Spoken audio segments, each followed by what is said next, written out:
Hi, இன்னைக்கு ஒரு சூப்பரான குயிக்கான சட்னி ரெசிபி. அதுக்கு முன்னாடி இதான் நம்ம சேனலுக்கு ஃபர்ஸ்ட் டைம்னா மறக்காமல் சப்ஸ்கிரைப் பண்ணிடுங்க. இதுக்கு தேவையான இன்க்ரீடியன்ட்ஸ் என்னென்னு பார்த்துடலாம். தக்காளி, புளி, இஞ்சி, பூண்டு, வரமிளகா, கல்லுப்பு. நல்லா பழுத்த தக்காளியாக 4 எடுத்து அதை நல்லா ரஃப்பாக சாப் பண்ணிக்கோங்க. இப்போது அது எல்லாத்தையும் ஜாரில் ஆட் பண்ணி ஒரு 2-3 பல்ஸ் விட்டு எடுத்திங்கன்னா சட்னி தயார். இந்த மாதிரி எடுத்துக்கிட்டால் போதும்.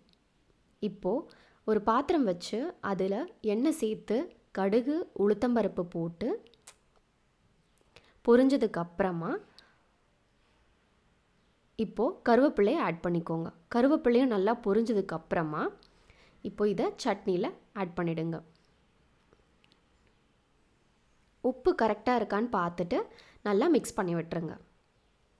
இப்போது இது தோசை கூட வச்சு சாப்பிட்டிங்கன்னா சூப்பராக இருக்கும்.